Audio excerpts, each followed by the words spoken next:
and thank you for joining us today. My name is Zabina Bakenra, and I'm a science associate with the UCSF's Program on Reproductive Health and the Environment, or PRE, where I run the Science Action Network that's hosting today's webinar. I'm delighted to welcome you to today's webinar, Corporate Capture of Regulatory Science, which is the third part of our webinar series titled Science in the Crosshairs: Understanding and Addressing Challenges in a Shifting Political Landscape. This series was hosted in collaboration with the Union of Concerned Scientists and the Collaborative for Health and the Environment, and feel free to check out both of these amazing organizations. You can find their websites in the chat. Before we dive into today's discussion, I'd like to share a few housekeeping notes. So, as I mentioned, this symposium is hosted by our Science Action Network at UCSF PRE, and we encourage you to join the network using the QR code in the slide. And I'll also drop a link in the chat to our forum. The Science Action Network is an interdisciplinary group of over 200 scientific experts, public health advocates, and healthcare professionals who use their collective expertise to engage in policy that advances public health and environmental health through public commenting, publications, and more. The SAN regularly hosts events such as this, where members are able to learn and engage more with chemical policy at EPA and beyond. So to learn more about our future events, we encourage you to sign up for the SAN. So as I mentioned, this is part 3 in our webinar series. And if you've missed any of the previous parts, you can watch them on our co-host's website. I just dropped the links in the chat. And yeah, so please check those out. Part 1 and part 2 are both posted on the Collaborative and Health and the Environment's website. Okay, for today's webinar, we're privileged to have with us today a group of experts. Joining us is Lisa Bero, who is the Chief Scientist at the Center for Bioethics and Humanities at the Colorado University. She's a leader in evidence synthesis, meta-research, and studying commercial determinants of health, focusing on tobacco control, pharmaceutical policy, and public health. Dr. Bero has developed and validated qualitative and quantitative methods for assessing bias in the design, conduct, and dissemination of research. Alongside Dr. Bero is Wendy Wagner, who is the Richard Dale Endowed Chair of the University of Texas School of Law. She's authored 3 books and over 6 dozen articles and book chapters on issues related to the design of the bureaucratic processes, environmental health and regulation, law, and science. Alongside Wendy is Kristi Pullen Fedinick, who is an associate research professor at George Washington Milken Institute of Public Health, and she was formerly the assistant director of the Environmental Justice, Science, and Technology in the White House Office of Science and Technology Policy Program. She supported the development of a roadmap for how science, data, and research can support the needs of all people, especially those who have been often left behind. And our moderator for today's discussion is Dr. Nick Chartres. Nick is a senior research fellow at the University of Sydney, specializing in studying the commercial determinants of health and focusing on chemicals and nutrition and public health. As the lead author of the first in-depth study on how industry sponsorship influences nutrition research, he's an expert in identifying and analyzing industry influence and developing methods to reduce bias in the research process. With that, I'll turn it over to Nick to get us started. Thanks so much, Avina, and thank you for everyone for joining us today. I'm just going to share my screen and share some slides. Just give me one moment.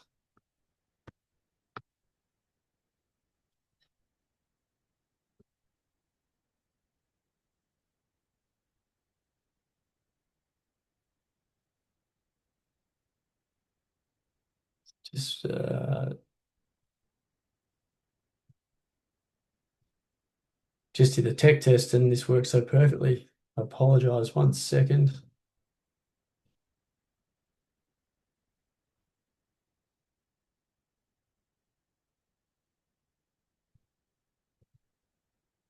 Just doesn't want to let me share that one. Let me try this now. This should pop up. There we go. My apologies.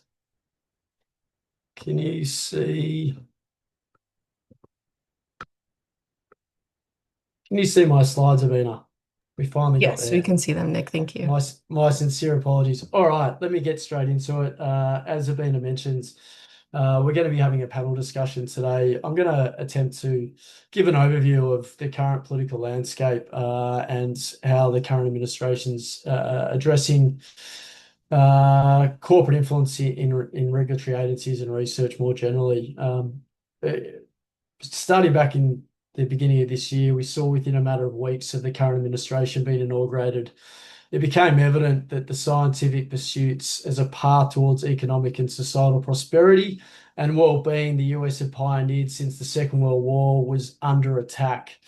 Orders were immediately signed, temporarily holding grants and loans made by the US federal agencies, including the NIH and the National Science Foundation, leading to either the disruption or termination of thousands of grants totaling at around $3 billion.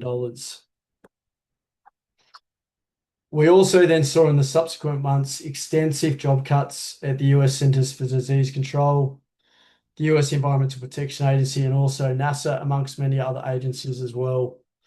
Additionally, there was critical infrastructure and resources, including employees that support the collection of public health data to guide public health policy and government decision-making, being removed, including from the National Health and Nutrition Examination Survey, and more recently, the National Center for Health Statistics, which is responsible for tracking causes of deaths and maternal mortality in the US. Yet at the same time, we saw the release of several executive orders and subsequent reports that were addressing issues related to reducing chronic diseases due to the products health harming corporations and industries make and their influence in regulatory agencies. First, we saw the Executive Order 14212, also known as the Make America Healthy Again Commission. And this was established in February 13, 2025, and it stated that to fully address the growing health crises in America, we must redirect our national focus in the public and private sectors towards understanding and drastically lowering chronic disease rates and ending childhood chronic disease.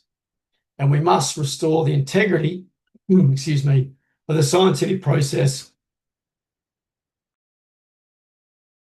The scientific process by protecting expert recommendations from inappropriate influence and increasing transparency regarding existing data. The subsequent MAHA report was released in May, and this emphasized the role of corporations in damaging the health of American children. And specifically, the report calls for action on childhood exposures to industrial chemicals, pesticides, and ultra-processed foods that cause chronic disease, as well as commercialized pharmaceuticals. This was soon followed by Executive Order 14303, also known as Restoring Gold Standard Science, which was released and directed federal agencies to implement policies and practices that uphold the highest standards of scientific integrity, transparency, reproducibility, and public trust. And then finally, and most recently, we saw the release of the MAHA strategy, which provides the federal government's blueprint for actions to reduce childhood exposure to several commercial risks. So this left a lot of people confused on what to trust or believe that was coming out from the current administration on how they were addressing chronic disease and the associated economic impacts of those diseases. Importantly, I have no conflicts to disclose for my talk today. So reflecting on the MAHA report and the MAHA strategy, when the commission first released the executive order first released the aims of the commission, it highlighted what many people in the field of public health already knew, which was that there were several risk factors that were driving the majority of disease burden globally. And there's been a body of research and an area of academic study in the last few years that have coined this focus on these products known as the commercial determinants of health. And there's widespread agreement in the public health community that a sustained federal effort to protect all Americans from health harm and commercial influences is certainly long overdue. Yet the new released MAHA strategy, which provides the federal government's blueprint for action to reduce childhood exposure to several of these commercial risks, often opts for more research and less action, and has these critical gaps that are going to continue to exacerbate chronic disease in children. And so I want to look at these more specifically to help us frame our conversation today. So looking at the Maha report, which was first released, it stated and documented how corporate capture of federal agencies and financial conflicts of interest are threatening children's health. It also highlighted how weak regulations on pharmaceutical advertising have led to overprescribing of medications for childhood behavioral problems. It highlighted how the food and chemical industries have influenced the US FDA regulatory policy, allowing harmful food additives to be defined as generally regarded as safe, or also known as GRAS. It also correctly reported that the revolving door between industry and government is a key factor in corporate capture, and it highlighted two examples of the US FDA and also the number of chemical industry lobbyists that have moved between lobbying positions and federal government positions. And finally, it also correctly reported that many of the experts consulting on the US dietary guidelines have financial ties to the food industry. But as I mentioned, there were critical gaps and there were concerns that there was a real disconnect between what the report said and what was in the subsequent strategy. And unless you've read the strategy in detail, it isn't immediately clear on what these gaps are. Firstly, the strategy highlighted correctly and importantly that there needs to reform how the FDA addresses GRAS regulations on chemical additives, which would increase transparency and reduce harmful chemicals in the food supply. The strategy also talked about addressing financial conflicts of interest at the National Institutes of Health. But the critical gap in that was that it failed to address corporate capture of other federal agencies, including the US Environmental Protection Agency and also within the FDA as well. It outlined that there was a need and that there would be a requirement for the recusal of experts on HHS federal advisory committees that have financial interests in particular matters, and mandate recusal requirements consistent with the Federal Advisory Committee Act for individuals or organizations with conflicts of interest. But the critical gap was that it is not clear if recusals are limited to financial conflicts of interest, and it does not include all government agencies, including chemical and pesticide risk evaluations conducted by EPA. And finally, it outlines how the HHS will prioritize the use of independent conflict-free research for federal health guidelines. But again, a critical gap is that conflict-free is not defined as free of financial conflicts of interest, and it does not include requirements for financial conflict of interest-free research in all forms of government decision-making across all agencies, and it shouldn't be limited to federal health guidelines. So why is this important? Firstly, a key issue is that the current administration has political appointees within the US EPA, including the current administrator, who has voted against legislation that would limit fossil fuel emissions and toughen clean air and water standards at EPA. Or in the case of the Deputy Administrator in charge, David Fitsui, has worked in rolling back climate regulations and water protections while serving as a lawyer in the EPA during Trump's first administration. Or Nancy Beck, the current Principal Deputy Assistant Administrator of the Office of Chemical Safety and Pollution Prevention, known as the Toxics Office, who is a former policy director of the American Chemistry Council, the chemical industry's main trade group, who during her previous role in the Trump administration fought to roll back chemical regulations and scale back proposed bans on substances like asbestos. And finally, Lynn Declever, who is the Assistant Deputy Assistant Administrator for New Chemicals, who is another former American Chemistry Council employee and also employee of DuPont. The second key issue with the gaps in the Maha strategy is that we know that fossil fuels and chemicals and those industries that make these products are the leading vectors of disease globally. More people die globally due to total pollution from ambient air pollution through combustion of fossil fuels and the release of chemicals into our environment than any other exposure, far greater than tobacco, ultra-processed foods, or alcohol. We know that chemical production has increased 15-fold since the 1950s, and we've seen a concomitant increase in all these chronic diseases that you can see on the screen here, as chemical production and fossil fuel production has increased. And we know, unfortunately, that plastic production has doubled since 2008 and is set to triple in the next 30 years. And the reason why this is highly relevant to this current issue is the fact that the fossil fuel industry is going to be transitioning from using fossil fuels for energy and transport and using the production of plastics as a new revenue stream. And so how we regulate these products and evaluate these chemicals that are used in the production of plastics is going to be critical for the health of not only current generations, but also future generations. And third and finally, the key reason why the gaps in the Maha strategy are such great concern are that these are specific strategies and tactics that are used by various industries to ensure that they can prevent and delay regulation of their products. For those who aren't familiar with this particular diagram, it's essentially outlining the key mechanisms of power that are used by different corporations in different industries and the strategies that they implement to ensure that they can continue to sell their products.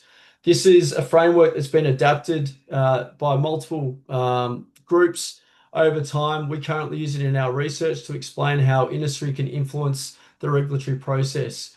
And so what you can see under knowledge capture is a fundamental strategy that they use, which is to produce industry-funded science to skew the evidence base.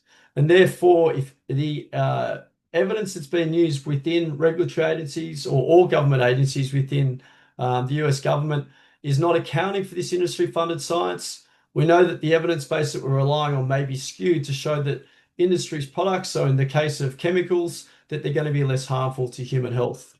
A second key strategy that industry and corporations use is that they attempt to infiltrate regulatory agencies, as I've just highlighted, like at the US EPA, but also the scientific committees that are convened to evaluate the science that government agencies produce. And so these two critical gaps in the Maha strategy that they're silent on in terms of how they're going to address have far-reaching consequences to how the US government is going to evaluate the science around the harms of products like chemicals and fossil fuels, and thus the amount of protection that the US public is going to be offered. Before I pass on to Lisa Bero to talk more about these specific issues, I do want to touch on the fact that there are solutions, and we are going to talk about these after the other panelists discuss their topic areas. A couple of key things that we've been working on is developing principles to protect public health, covering a number of the topics I've just discussed, and you can find these on the UCSF Program on Reproductive Health in the Environment website. We also have launched a Centre to End Corporate Harm, focusing very specifically on the strategies that I just mentioned, the corporations and industries attempt to implement, and what are our solutions to counter those.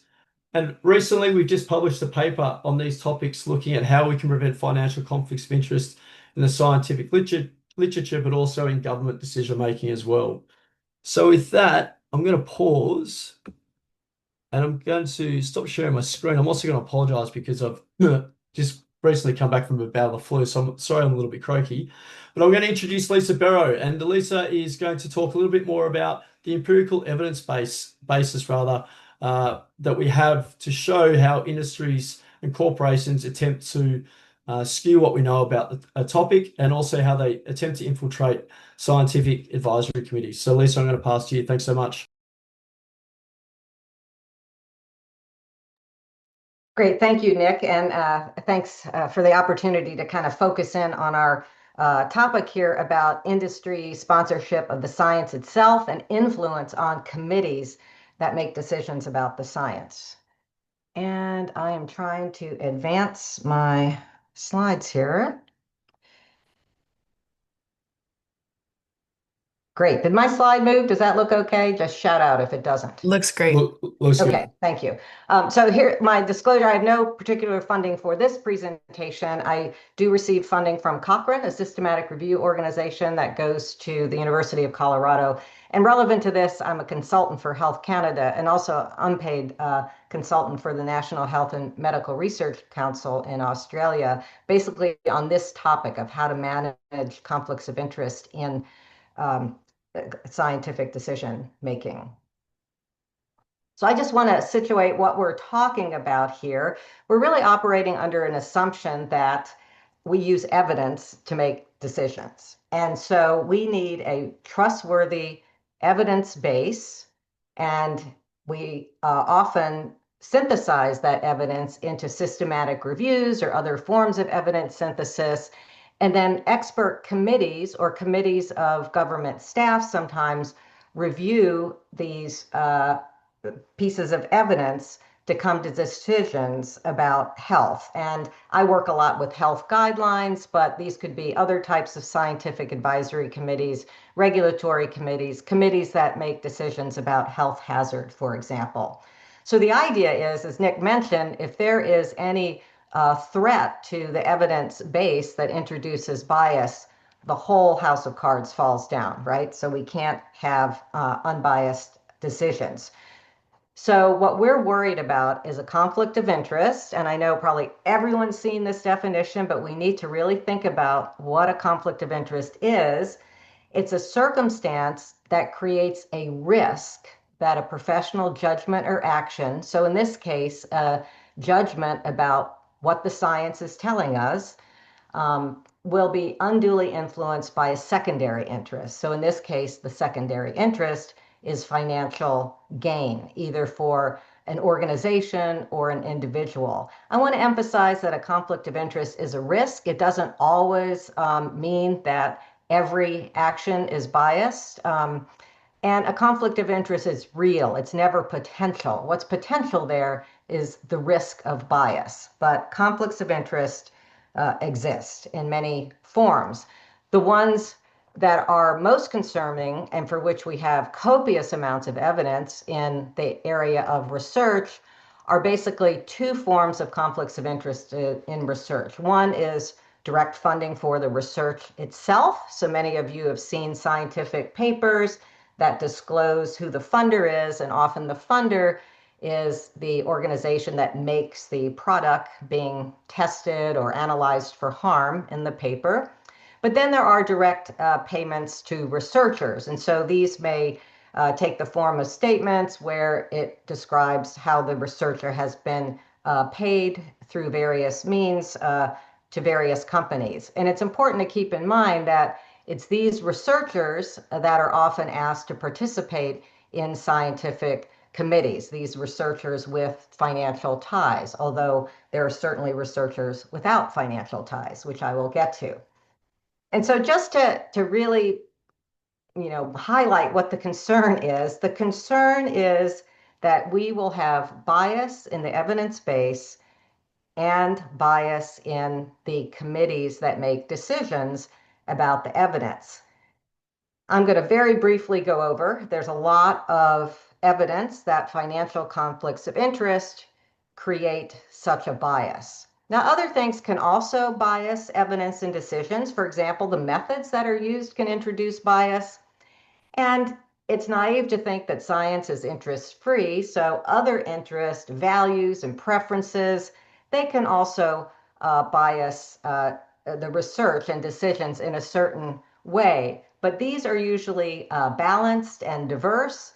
Conflicts of interest are in one direction, towards the industry that is interested in the product. So how do we know this, and how do we know what the direction is? People do meta research. This is a meta pug. So meta research is research on research.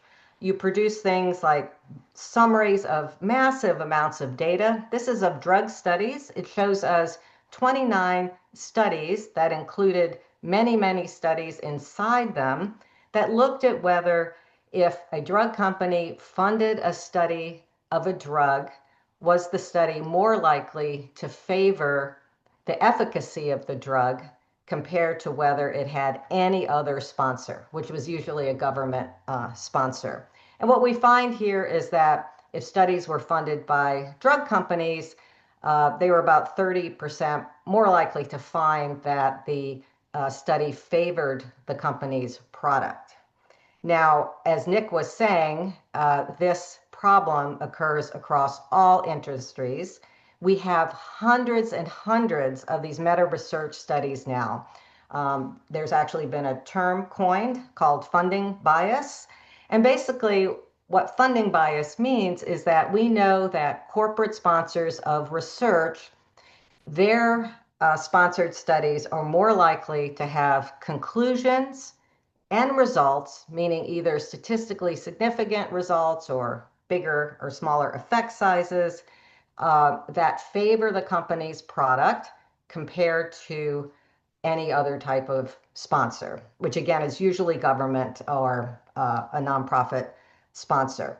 So we know this from meta-research studies. There's a very well-documented bias in favor of the company's product to either show it's more efficacious or less harmful than a comparison.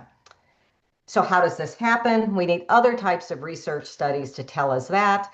And people have looked at internal documents released through litigation or internal documents submitted to regulatory agencies, or actually interviewed researchers and compared these sources to actually what's published in the scientific literature.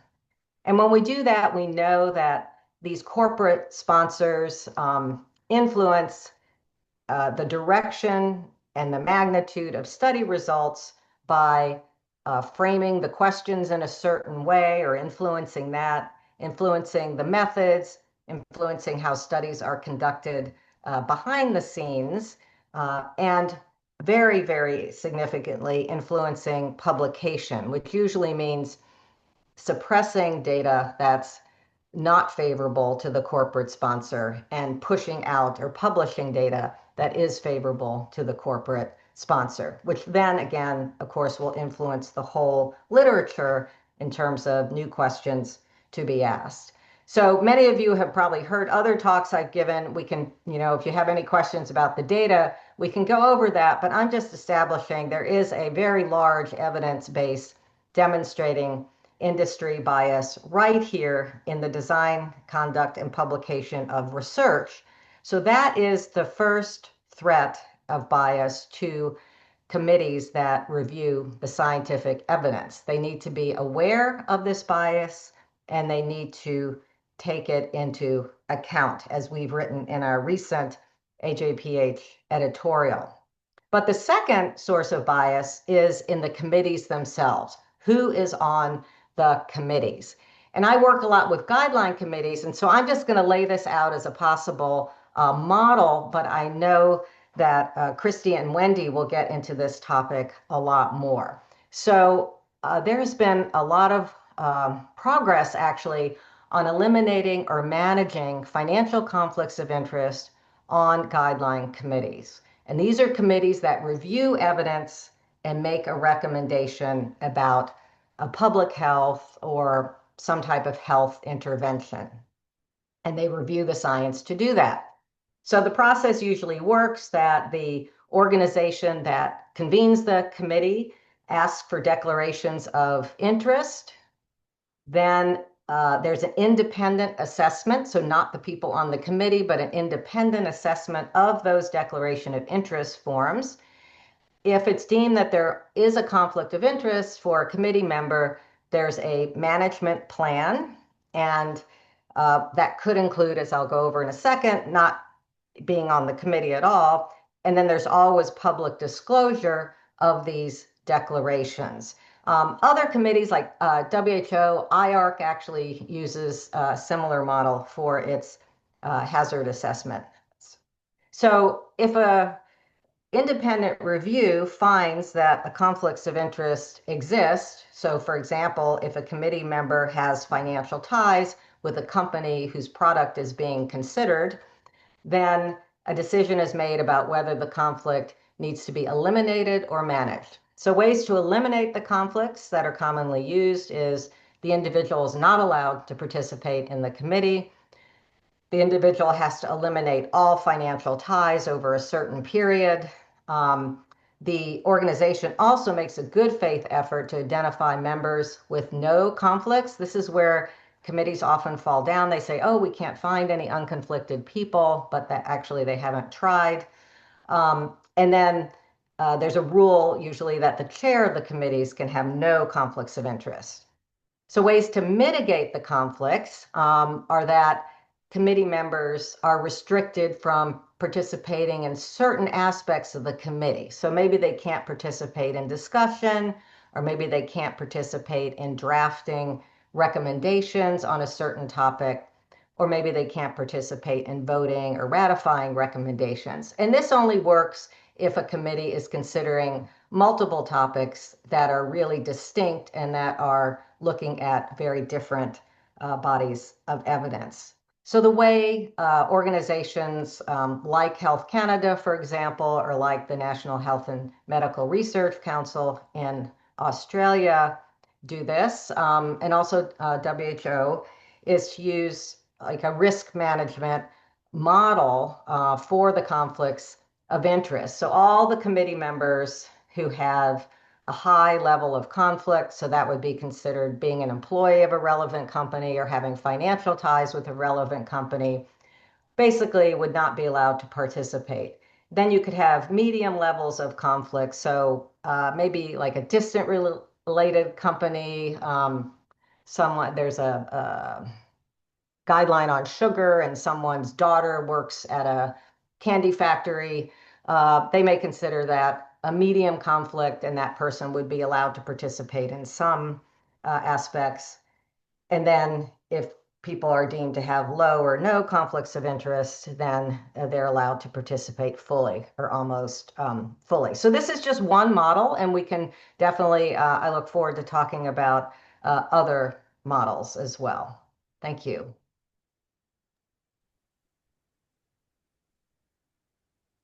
Brilliant. Thanks so much, Lisa. And I saw a question pop into the Q&A, and I certainly welcome more questions. We are going to get to the questions, as have been mentioned at the end of today's presentation, when we have a panel discussion.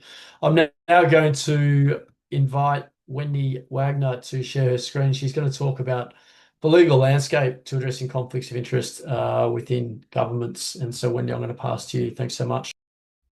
Great. Thanks, Nick. So Lisa's laid out sort of how we should think about conflicts of interest, particularly in science advisory committees. And the assignment I was given was to discuss actually how we do this as a legal matter. What is our infrastructure? What is our architecture? And before I get into the slides and the presentation, just as a kind of an obvious spoiler alert, what I'm about to talk about in terms of the legal architecture is not good news. Over the last 50 years, it's not only recently, but over the last 50 years, the architecture that we designed legally to make these science advisory boards work and to be rigorous and independent has been full of holes, and those holes have gotten bigger over time. So we start to see what we're seeing today. But the good news is, hopefully, we can come up with some remedies and solutions. So I'll start to share my screen here and kind of describe for you what we've got going in the United States, and maybe get inside the machinery legally so we can figure out a little bit more how to think about it. All right, can you see those? Yeah. Looks great. Thanks, Wendy. All right. So the idea, just the concept of assembling external, rigorous, independent scientists to help give the government advice is a really long-standing idea.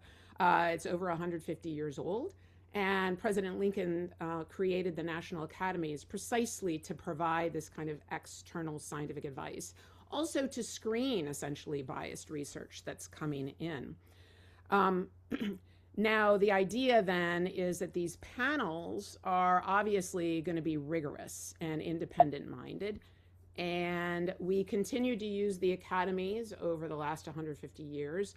But in the 1970s, when Congress passed more than a dozen public health and environmental statutes, it came up with the idea of actually creating sort of mini external science advisory committees to assist the agency, almost to serve as kind of both guidance and peer review over the work they were doing in specific programs.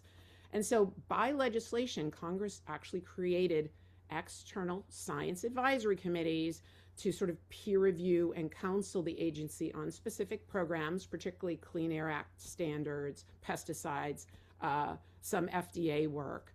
And the whole idea behind assembling these advisory committees under the executive branch really replicated the idea of the national academies, the idea that we get our best scientists essentially to engage and help government.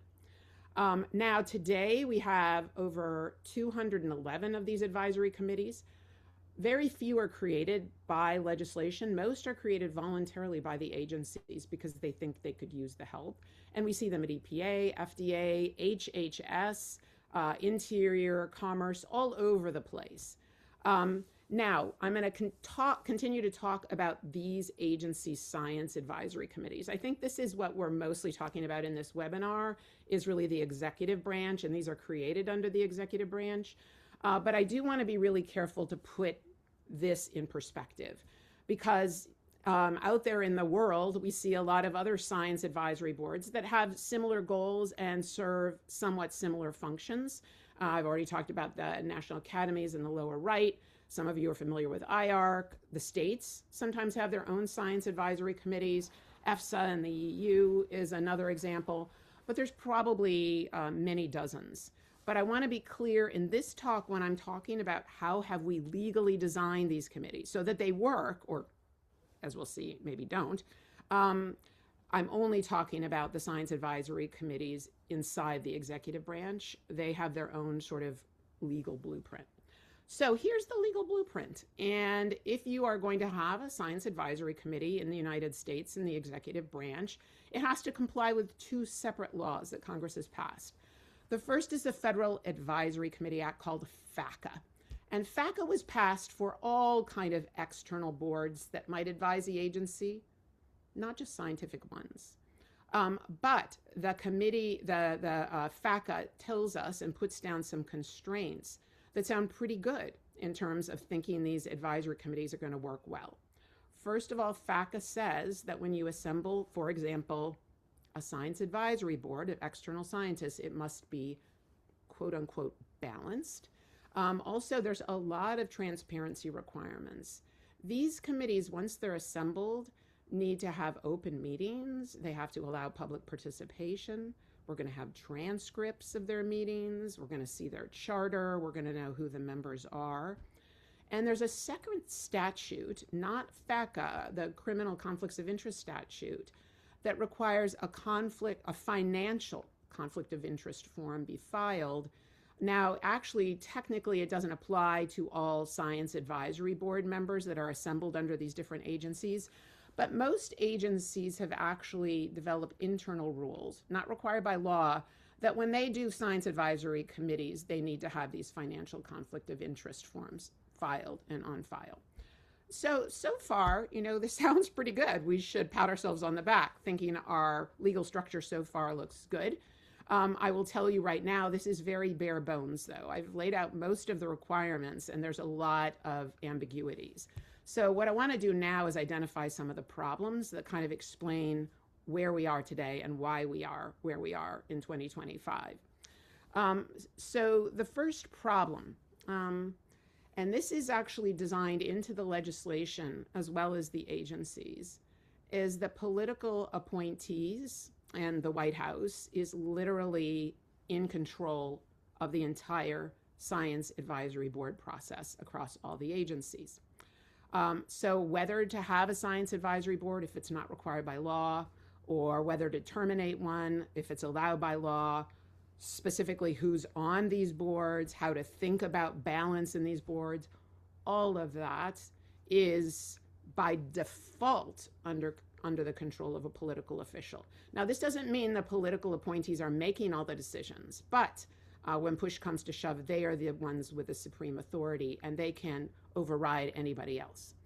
To make matters worse, all of the decisions that are made politically internally about science advisory boards, let's say we want to have one in an ends-oriented way that's heavily industry stacked, all of those internal decisions that might be documented on paper are free from the Freedom of Information Act and do not have to be released to the public. So most of these internal political discussions about science advisory boards are deep secrets.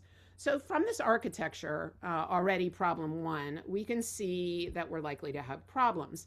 We're going to see presidents realize what a cool thing. Assemble a very reputable sounding science advisory board in an ends-oriented way to get the kind of science you want to support whatever kind of political position you want. And regrettably, we have anecdotes of presidents doing exactly that. President George W. Bush and Trump have been the most overt and bold.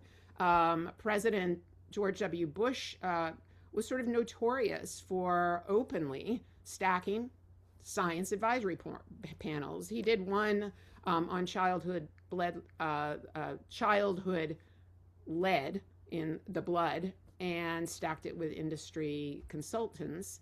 And when he was called out, the agency defended itself and said, geez, criticizing the way we stack our science advisory panels is like saying, gosh, there's gambling going on inside the casinos. So basically, it became well accepted, at least by his presidency, that science advisory boards were a political instrument and they could be used for political purposes if the White House or the political appointees so chose. President Trump has been more overt than that. He actually created a rule at EPA in his first administration that said, if a scientist has a grant with EPA, they are inherently conflicted and cannot serve on any science advisory boards. And he removed academics that had EPA grants. That was later struck down as arbitrary because it was a system-wide rule and had absolutely no justification. But it was a pretty overt move, and in that same policy, he suggested that industry consultants would be vastly better on these science advisory boards because they had more expertise. When he started his 2025 term, he wiped out all the memberships of the two most prominent advisory boards at EPA, called CASAC and Science Advisory Boards, with the notion that he would reset them in a stacked way. Now, we might think, oh, well, this is only going to be some presidents and it's going to be few and far between. And I hope that's the case. But unfortunately, empirically, we actually see statistically significant correlations between a president's ideology and the scientists he appoints to memberships. So we don't have a lot of data, but this is a study by Hemmel and Feinstein, and they found statistically significant correlations between new members of a science advisory board for AIR, CASAC, their campaign finance scores, where they were actually donating, each new member that was appointed, who they were donating to, and how it aligned with the president who appointed them. And so in this graphic, the little dots on the bottom, on the left, are President Clinton. The second set of little round dots of members to CASAC are President Obama. And then the triangles above are President W. Bush. Basically, in other words, the scientists they selected were favorable to the administration. Now, this doesn't mean that they're voting only in the administration's favor or they're not acting professionally, but it is concerning. President Trump, again, has been much more overt about explicitly stacking his panels. So we're seeing a lot stronger correlations, I'm sure, but we don't have this kind of statistical data on his presidency. So problem number one is worrisome. If we are doing essentially an external peer review process that's run by politicians, essentially in secret because it's not disclosed under the Freedom of Information Act, that's something to be worried about structurally. Problem number two, I laid out the legal architecture, this idea of FACA and the conflict of interest, but they're very skeletal and bare bones, and they leave a lot to agency discretion. Now, this means agency staff and or the political officials can get away with a lot without technically violating the law because it's so minimal. So FACA says we want a balanced committee, but it doesn't tell us what balance means. So if an agency said, I want a science advisory committee that has geographical balance or that is balanced among subspecialties of industry, that might be actually completely fine under FACA. Also, under the conflict of interest statute, yes, you must fill out these financial forms, and they are sort of presumptively problematic, but the agency is the one that defines exactly what a problematic level of conflict is financially. The agencies can decide whether to waive those conflicts, and they can more broadly define conflicts of interest to include ideologies and a whole bunch of different things, so that there's a whole bunch of added conflicts. The agencies also decide whether to share the forms that are filled out on conflicts of interest, and most agencies consider that a private matter. Now, given problem number 2 and combined with problem number 1, as an empirical and an anecdotal matter, we see that these science advisory committees formed over the last 50 years in the agencies tend to have an orientation that favors industry. Now, again, theoretically, they could be excellent, or they could favor the public interest and be biased in favor of certain public interest preferences. But most of the data suggests, and it's limited, but most of the data suggests that these boards have generally been formed in favor of industry in ways that favor industry. Now, this became quite visible with GAO studies and NGO work in the 90s and early 2000s. And a lot of concern revolved primarily, I think, around FDA drug approval panels. The idea is that sort of sponsors of these drugs had representatives on the science advisory boards as peer reviewers, and it led to a lot of public alarm.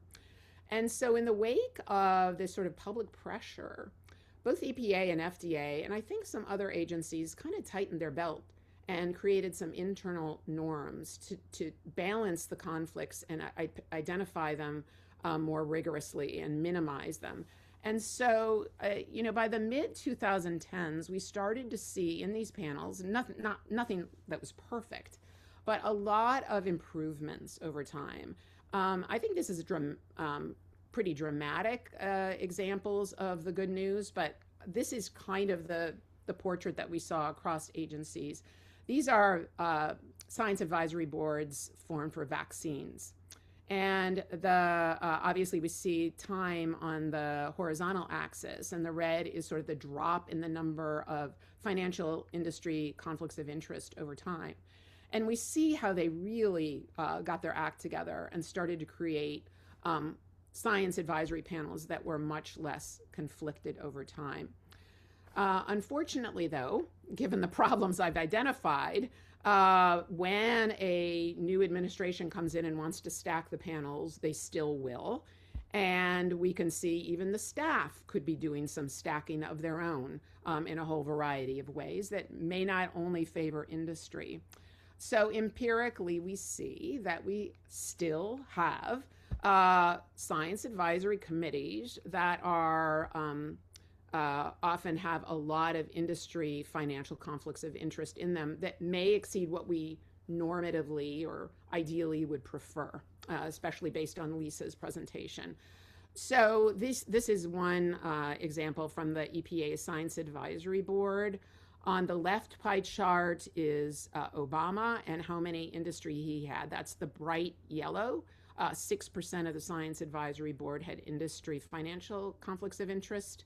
The pie chart on the right is President Trump, and he obviously has about 6 times more. So we see a lot of variation and a potentially lot of financial conflicts of interest in industry.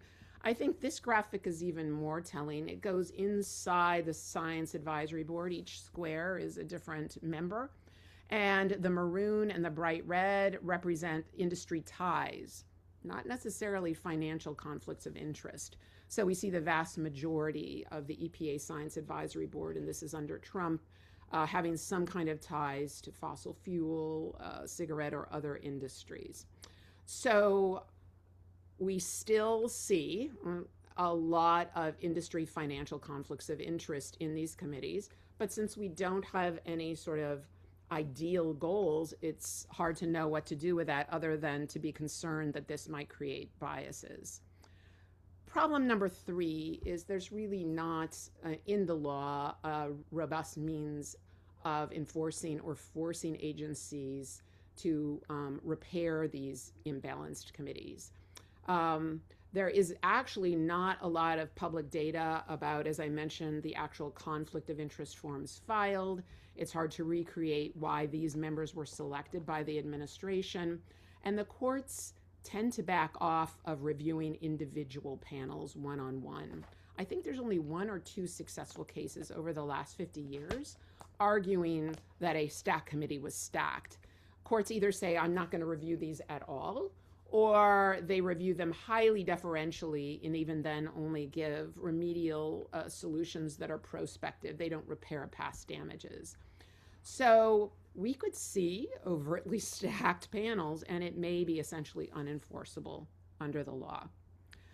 So with all of this bad news architecturally, I want to be clear, this doesn't mean that the 50 past years of science advisory boards have been a waste or that they've been bad.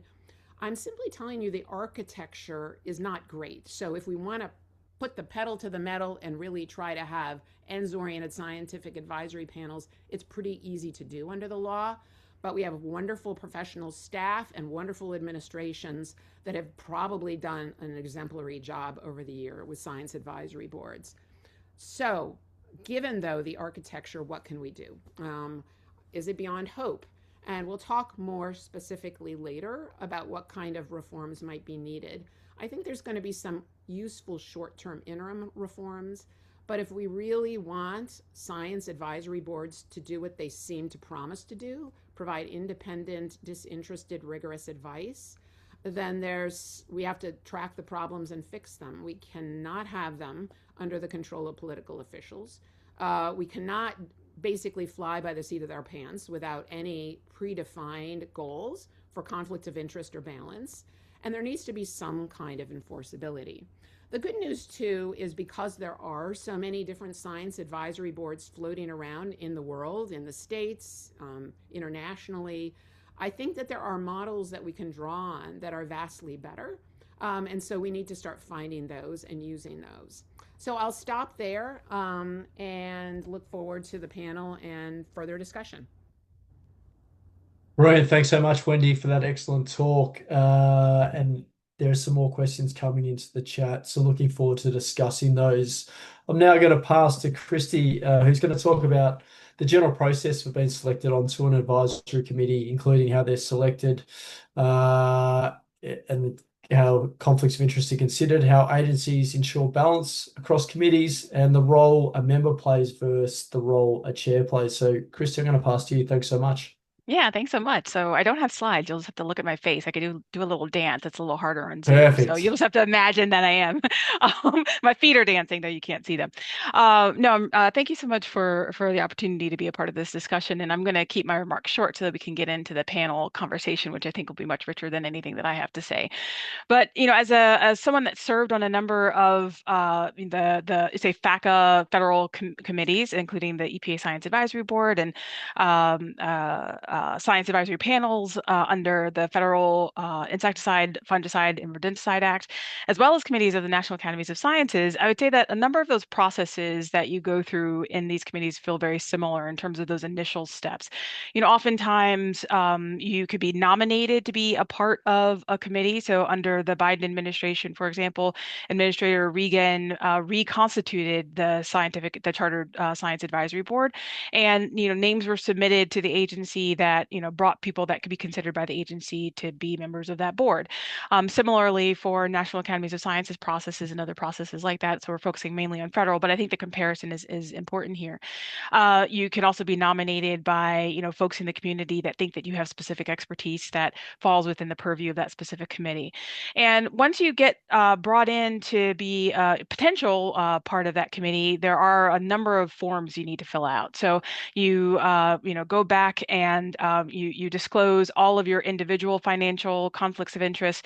Oftentimes it's also linked to your spouse. My husband and I would joke that they needed to have spit samples. They could look at our epigenetics, see if our grandparents had conflicts of interest. It feels as though there's a lot of that goes into the filling out, say, of forms that are inherently based on your honesty and disclosing. And so you fill out the forms, and you will then be, again, depending on which process that you're a part of, you'll be invited to be a part of a preliminary committee where you'll have additional conversations amongst the committee members and with the committee chairs about those conflicts of interest. And so, say on the National Academies of Sciences panels, for example, there are also opportunities for the public to be able to provide comment on that provisional committee until it's finally established as well too. And so all of that information comes into a centralized body or potentially a centralized decision maker that then makes a decision about the final composition of those panels. And as has already been talked about, those panels are weighed for balance of viewpoints, and are, really trying to the extent that it's possible, based on the task at hand for that specific committee, find expertise that provide the range of viewpoints that are necessary to, advance the objectives of that particular committee. And so, again, in theory, that's a really wonderful process that you would have, that you would disclose all of your conflicts, that you would talk about those conflicts openly. There would be public disclosure. You would need to qualify if someone has a conflict of interest, but showed that it was necessary, a financial conflict of interest, showed that they were a necessary member of that committee. And when you're participating in these committees, I would say that even if someone has a financial conflict of interest, often it doesn't feel as though that there's a significant bias in a way, because everyone that's on these committees are brilliant and are bringing in their specific kind of expertise. But I think one of the things that hasn't been discussed so far in our conversation today is that the financial conflicts of interest certainly are very impactful from an individual perspective, the kinds of the lens that you're using to evaluate the science that's before you and the objectives that you're trying to achieve potentially individually, but also for entire fields. So really seeing the financial conflicts of interest as structural and systemic. And so when we think about words, for example, like objectivity, right? We tend to think about scientists as being completely objective, and there's something that's really beautiful about that we can all be robots and we have no bias whatsoever that exists. And I think Lisa touched on this. We all bring different perspectives to whatever topic it is that we're talking about at any specific time. And so the theory or the understanding or belief in objectivity really emerged in the early to mid 19th century, around the turn of the Industrial Revolution, that moved us to this mechanistic, robotic eye versus that of a human eye, where our view of the world is shaped by our culture, by our experiences, by the fields that we're in ways that can also impact the ways that we're evaluating our science. Also, words like innovation, for example. So, specifically in the modern age, we tend to think of innovation as something that is inherently technological, expensive, novel in a way that disrupts the systems in which we're existing. But the biggest innovations that we've had in human history were things like hand washing, access to clean water. So don't poop where you're going to drink your water, basic sanitation generally. And so our fields themselves start to become captured by the overall corporate influence. And so even thinking about, say, the classifications that Sir Bradford Hill came up with, that we tend to think about as the characteristics that we find for causality. There was a large effort by industry sources to shift that to criteria, to make it a checklist, to be able to determine that there has to be a causal pathway, has to check all of the boxes, even though Bradford Hill himself said that wasn't what he was designing. He was designing things to help guide expert judgment to determine whether or not something was causal or not. And so, again, when we're on these committees, oftentimes when we're thinking about the financial conflict of interest, it isn't just the ways in which you're paid yourself, or the ways that your spouse is paid, or the interest that you have in terms of financial ties, but also in terms of the lens that you're bringing from your technical discipline in some ways too. And I think that shows up quite frequently in a number of these conversations, even though we see that as just scientific disagreement, that can also be an influence of financial conflicts of interest. And one personal experience that I'll give that happened in the public, so I can share this, is I was sitting on an advisory committee and was bringing up up different kinds of things we needed to think about in order to protect human health and the environment. And so anytime I'm on a committee like this, when we talk about our biases, I say I have no financial conflicts of interest, but I do have a bias toward protecting the most vulnerable, right? To protect the migrant, to feed the poor, to make sure that we are ensuring that our neighbors have what they need in order to live and to thrive. And the kinds of questions that I ask are really based on that public interest. And sitting in this very public meeting that was evaluating specific tools that were being used for the evaluation of endocrine disrupting chemicals, whenever I would speak towards the end of the meeting, at the end, people that were there were representing the industry, which is most of the people that show up to these meetings, would literally start to boo me. Would literally just be, start to just boo. I had never heard that in a scientific meeting before. And, one of the things that also shows up, again, because of this overall structural bias that exists, I think also because of the influence of our culture that really prizes that profit-driven motive, is that when you're coming from a public interest perspective, and especially if you're coming from an advocacy organization, you have to demonstrate your expertise and your worthiness in a way that someone that is coming from a different background doesn't have. And so even the system itself is leans away from the public interest and leads towards those that are coming from fields that would be considered to be more traditional, even though that tradition was defined by the industry itself. Let's see here. Oh, yeah. And so I think that when we're ultimately trying to get to a place of being able to find solutions and to figure out whether or not we can move forward in ways that can eliminate some of these financial biases, but then also ultimately produce the kinds of outputs that are protective of the public and that help us to build that public trust, which is also something that erodes over time as well. If we have, again, this guise of being completely objective when we all bring biases to our conversations and to our evaluation of scientific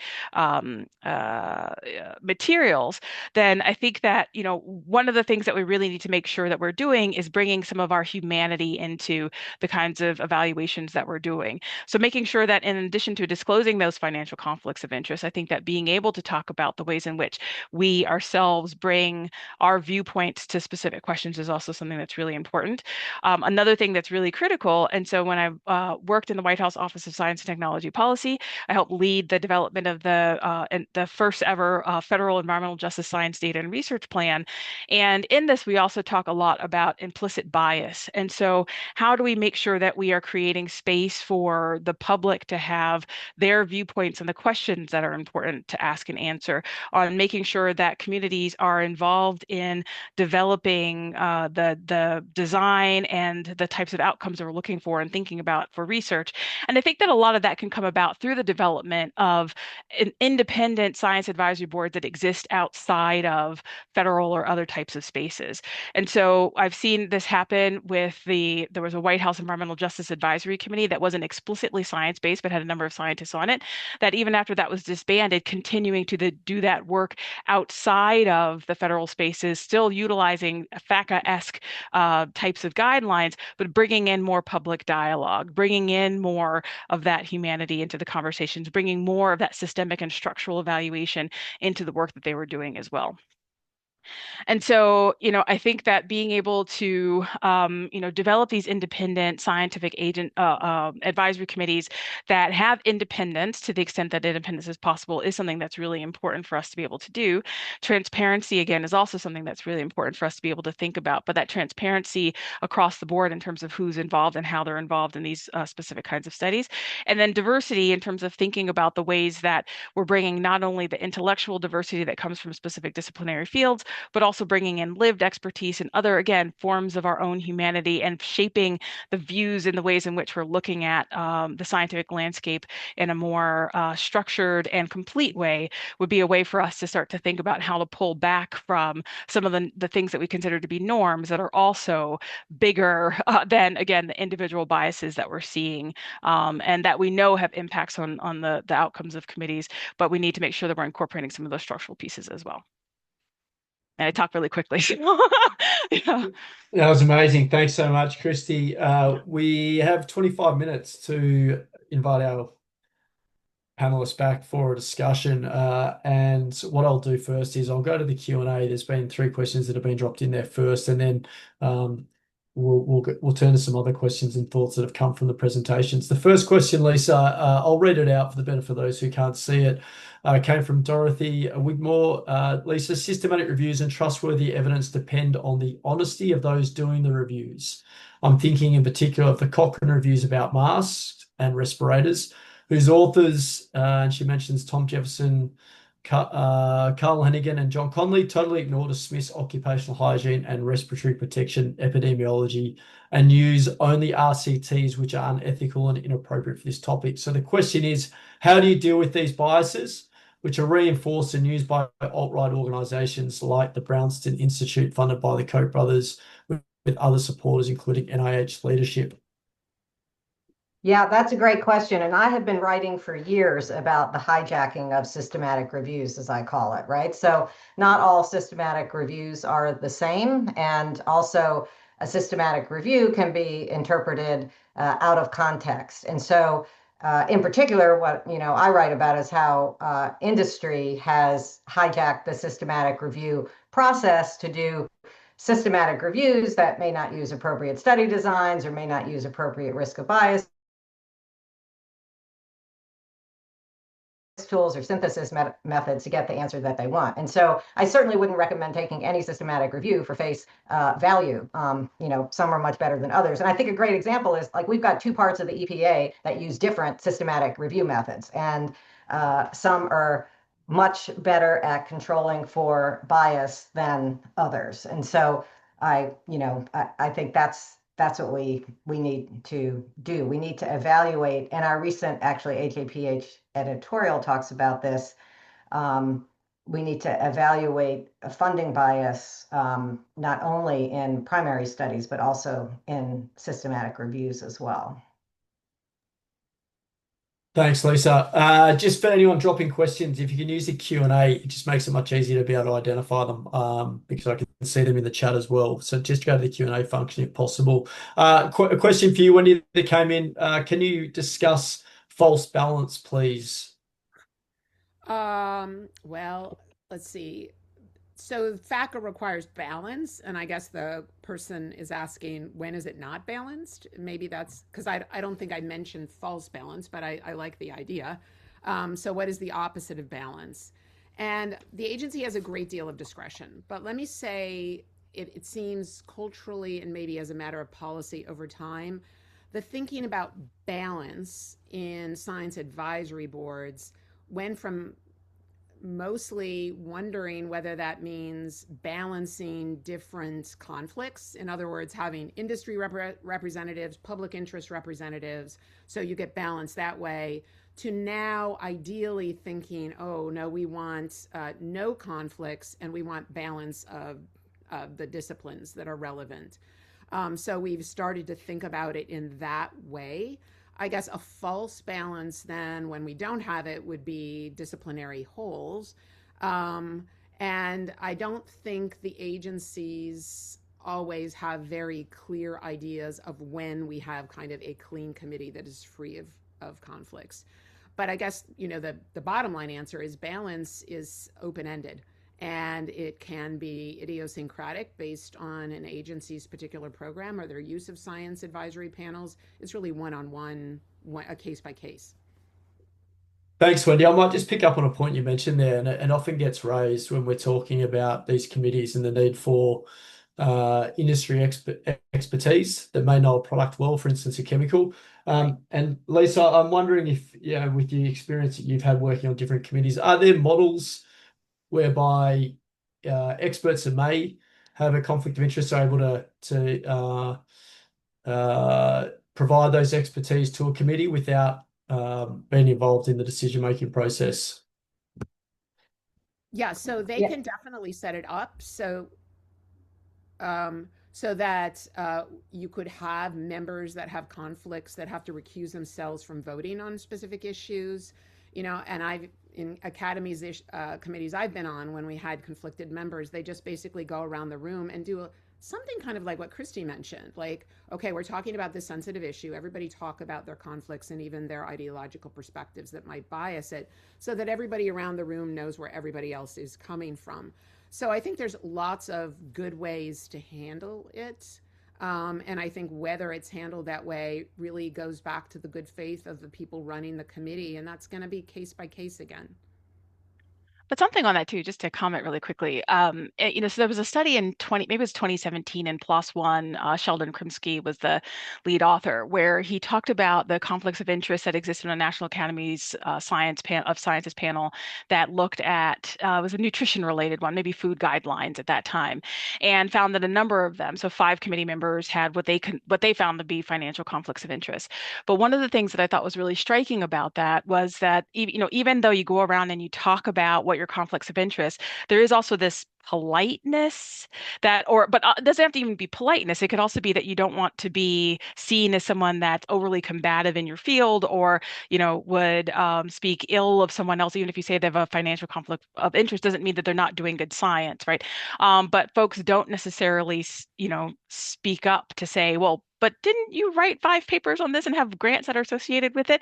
And another thing that comes up also too is that you find, especially on a number of these committees, that they require PhDs or higher levels of education.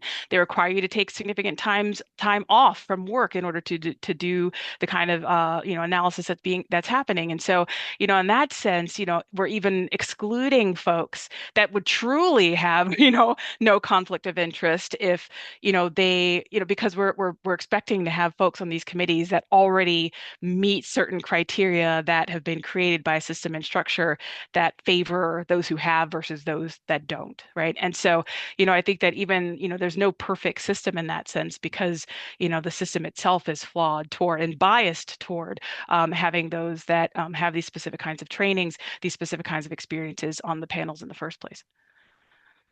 Lisa, any thoughts?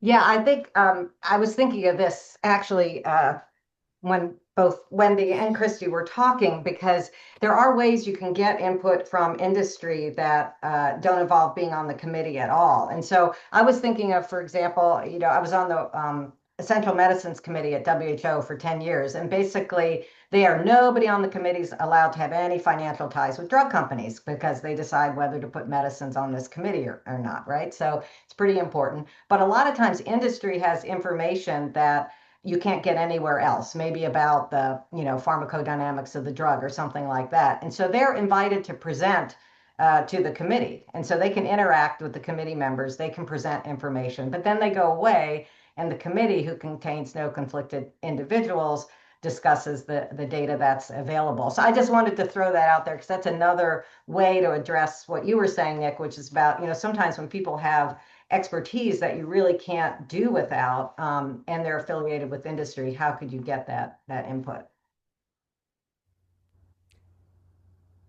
That's great. Thanks, Lisa. There's 2 other questions that have come in from Tracy. One's for you, and one's for Lisa. So, Lisa, I might go to you first because it's still related to conflicts of interest, and then we'll move to the other one, which is more around FACA. So, Tracy asked, can you talk about the difference between a financial conflict of interest compared to someone's point of view? The industry seems to be promoting a version of this, conflating the two. Yeah, actually, when Kristi was talking, I wrote down conflicts of interest does not equal viewpoint, does not equal bias, right? So that's actually, it's very, very hard. I've been spending years, Tracy, trying to make this distinction clear. So maybe my other panelists can help me out here, right? But a conflict of interest is, when you have a secondary interest that conflicts with a primary interest. People have viewpoints, they have experiences, they have personal preferences. Those aren't secondary interests, right? They're part of who they are. And so it's not some secondary interest that's influencing some primary interest. They will bring those viewpoints to bear on any particular topic. And as I think Kristi was saying, you can balance these viewpoints. They might be in different directions. Social scientists do this in research all the time. When they publish a paper, they publish a section on reflexivity, and they say how their training and their past experience, might have influenced the way they approached their topic. Scientists don't do this, but scientists also have viewpoints, and that's okay. The concern becomes when somebody has a viewpoint that's intractable and they won't change it in the face of evidence, for example. And so that's really more an issue of like how to chair a committee appropriately and how to manage people who, just kind of won't participate and won't change. They just keep saying the same thing. But that's more of a management issue. So again, as I said, financial conflicts of interest, they tend to be in one direction related to particular products. People don't come in with, a variety of directions on financial conflicts of interest, but with viewpoints and personal experiences, they do. And that's actually a very healthy thing. Yeah, thanks for making that distinction, Lisa. Incredibly helpful. Wendy, this is getting at the nuts and bolts of, I guess, the legal framework that you mentioned before. And Tracy's asked, are there any specific recommendations about how we can change the FACA law? Is it even possible? Oh, well, anything's possible, Tracy. Sure. I mean, I think FACA was passed a long time ago. Again, looking at all kinds of external advisory committees. We don't have legislation just on science advisory boards, and a lot has happened over the last 3 decades. So it seems to me, honestly, like a really good area of legislative reform where, in theory, you could even imagine some bipartisan support that if we're going to have science advisory boards, they actually be reputable. I mean, that could arguably benefit everyone. So there, to my knowledge, and when I actually try to find sort of legislative bills sort of floating along, there really isn't anything rigorous out there. And it seems to me step one would be to think about offloading the science advisory committee process to a group like the NAS, who would assemble an external panel that oversees everything. We'd have to find a way to separate the use of science advisory committees from the political process. There could be dialogue, like the political process could say these are the questions we're interested in, and the academy's subcommittees could define the charges. But in any event, it seems to me that you could design legislation that basically would create a new originator, and then think about ex ante the kinds of requirements on agencies that define what they want out of these committees in terms of balance. I love so many of Kristi's suggestions and thinking more richly about how to form committees and have them be comprehensive and holistic and have all these different perspectives. And agencies easily could do this in a flexible, like these are our goals, and with a lot of transparency, explain how individual members fit that sort of one-on-one template where they're valid, serious members, but that you also have a collective body that's representative as well. So I can imagine sitting down in an office for 4 hours and coming out with some goals and ultimately some legislative language to try to think about fixing FACA. And I could imagine in a slightly different world that there could be even bipartisan support for finally getting this piece to work. Let me just say that there's so many different ways that agency science can get corrupted. And so if we actually did have a back-end peer review process that we could rely on, that at least would catch the very worst stuff, and we wouldn't have to wait for things to go to the academies and have all that hoopla that takes 6 years. If we really had a rigorous peer review process and the gorilla in the closet, I think it would make a dramatic difference in a lot of aspects of regulatory science we haven't talked about today. So I'm all for it. Email me. Just on that point, though, Wendy, is the appointment of peer review not also down to the political appointees? Could that not also just be influenced by who the political appointee chooses to evaluate the peer or do the peer review? Oh, well, I was suggesting actually that the academies would take that role. So it would no longer be the political process. We would say we see a dramatic need for these objective 211 250 panels, and the academy is the ones that decide where we need them, how to think about their charters, who's on them, and the academies would set up little subcommittees that do that. Now, the academies isn't perfect, but in law we think about incentives, and the academy's survival depends on being trusted, right? That's not the case with political officials. They want to get their way. So we want to find an organization to run a peer review that has incentives to do it right. And we just move it from a place where it's so tempting to stack these things and engage in misconduct and be naughty to an institution that's going to go down the tubes if they don't do it right. Well, just to push back on that a little bit too, I mean, is the academies truly built on their reputation? I mean, they're a completely soft money organization, so they get the money to do their studies from external sources. So it could be EPA, which is the political appointment. It could be an industry, a group that's, providing funding to have a specific study. And so, again, as we're thinking about, like, we tend to hold these words like objective, that National Academies is going to produce this completely objective work, which is not true, right? And I think that, getting to Tracy's point about that, again, financial conflicts of interest and, bias and perspective. I mean, ultimately, I think that oftentimes the narrative gets hijacked because we use terms like objectivity, right?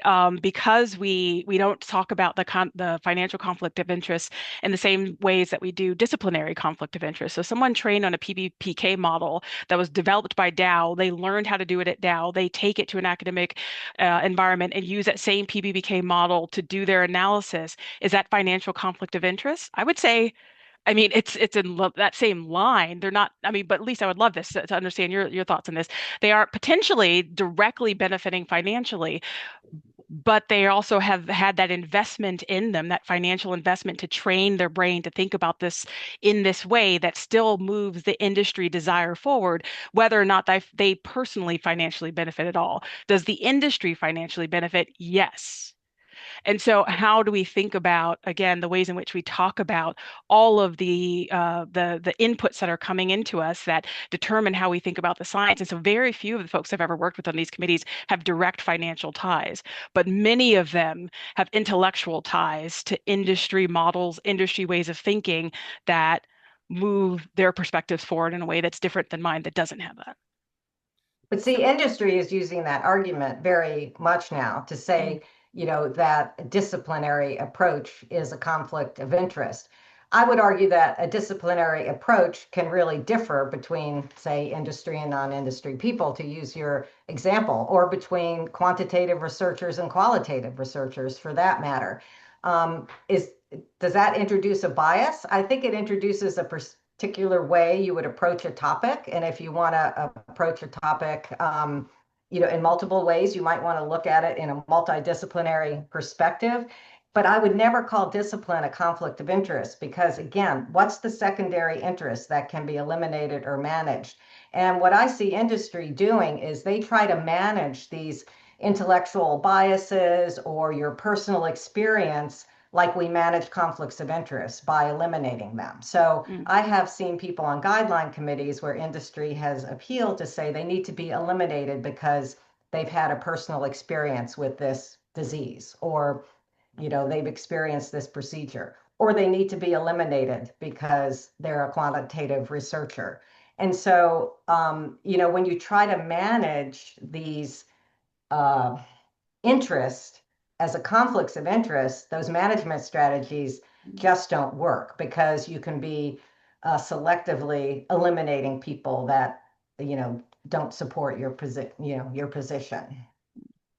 That's why I have a problem with handling them like conflicts of interest. Yeah, that makes sense.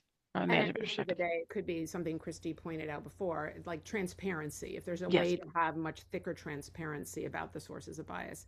And just going back quickly to the academies, I don't mean to say they're the best or they're perfect, but if we're lifting it from the political process to some other trusted institution that has incentives, that was the one I could think of. Yeah. But I'm happy for anything. Yeah. Anything but the status quo. And there was a comment when you're discussing that, Wendy, from Penelope Fenner-Crisp, that said EPA often offloads a thorny issue to the NAS to handle via their committee process. That does help keep the agency's political team from overwhelming the process. And there was another comment that came in when you were chatting about the potential for having an external the NAS rather taking over the scientific advisory committee process, which was, couldn't you just make them use the precautionary principle in their terms of reference? I think that's in reference to the EPA, or rather agencies. Do you mean that the precautionary principle would be the basis for selecting members? Don't know, maybe, perhaps. Um, I don't have the context of it. I don't think it would be difficult. I'd have to think more about whether how to fit that with fair balance in FACA. And it also would have to line up with the statute. I think there'd be some legal challenges there. And I guess it depends what the function of these groups are. If they really are to give kind of a synthesis that is the most robust and comprehensive, I'm not sure we want to put a normative valence on it. Or maybe we do in some cases and not others. I think it's going to be very case by case. And again, I think both Lisa and Kristi have pointed to a lot of the need for flexibility, which again might be accomplished by a much thicker, rigorous type of transparency where we try to put our goals up as standards, but then have a lot of transparency to show how we're doing that. In interest of time, there's only a few minutes left, and I want to be respectful of everyone's time. There's a question from Emily Marquez that came in a little bit earlier. I want to ask that and then pass to the panelists for one final thought. Emily's question was if the panel could comment regarding the EPA EJ Advisory Board and decisions that were adopted in response to their recommendations, or is there publicly available information on some of those decisions in history? I don't know if anyone knows him intimately. Kristi, I think I can see you shaking your head. Yeah, I mean, Nodding. right, as far as I know, they exist in archives, but in this current EPA, there's been a complete revamping and re-understanding of, again, what science even means. And so environmental justice similarly, and especially the science involved in environmental justice and understanding the impacts of, say, chemical exposures on those that are most vulnerable, have been wiped away from the agency websites, from their work plans, from a number of places. But a lot of that work has continued outside of agencies. And so getting us back into that, how do we remove things from the political process? I think that this time has really created this organic and natural experiment in a way for us to be able to see how do we maintain these systems and structures outside of that regulatory environment. And so say the EPA EJ screen has been taken off, to another place, and other groups are starting to update that. Same thing with the climate and economic justice screening tool.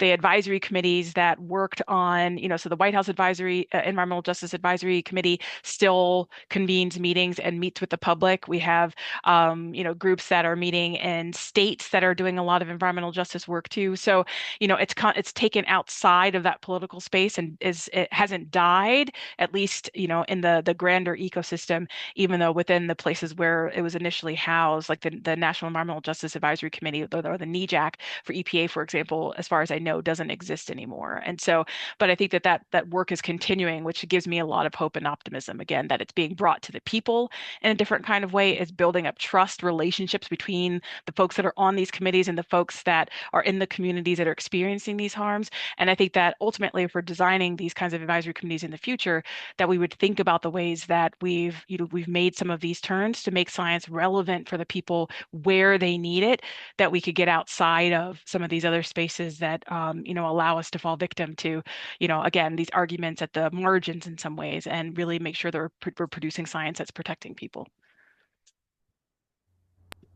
Thanks so much, Kristi. I'm going to just offer the panelists if they have any final thoughts just in closing. We've got 2 minutes left on any potential short-term reforms that we could be prioritising and thinking about to address these issues based on their different areas of expertise. Lisa, any final closing thoughts? No, I'm just kind of, surprised. Not everyone would jump on the bandwagon of saying people with financial conflicts of interest shouldn't be on these committees. I think, a lot of guideline committees do that. It's possible. And, there are experts out there who don't have financial conflicts of interest. Thanks, Lisa. Wendy. Yeah, I would say to get the word out about how problematic the structure is currently and to encourage scientists, if they're invited to join because we desperately need them and have them be aware. So, also, the Union of Concerned Scientists is trying to do its own kind of science advisory boards. It would be great to get more data empirically to see how that's going. And boy, the more rigorous that could be, even replicating existing agency science advisory boards, the better. So I think there's a lot of short term things going on. And public pressure has changed the way agencies do things in some cases in the past. So I think that would be awesome. Excellent. Thanks, Wendy, and great shout out to the work USC is doing. Kristi? Yeah, no, I think this has been such a great discussion. I mean, I would push us. I'd love the precautionary principle idea that if we could form these committees in ways that are actually made to uphold the mandate of these agencies that are built and created to protect, for example, in EPA's case, human health and the environment, that that's the actual objective of the panel. And if you have conflicts that prevent you from making decisions in those ways, that you wouldn't be allowed to be on that. But then also, again, expanding our view to understand the tentacles of financial conflicts of interest, that they exist. Again, I think from a management perspective, it's easy to see, the direct line between, someone getting funding from an institution or a company and, their outcomes. But I think it's actually much bigger than that. And for us to even think about the questions that we ask as individual scientists, the ways in which we think about and interrogate our own training and the types of questions we ask and answer, why we're asking and answering them, I think are also really important ones too.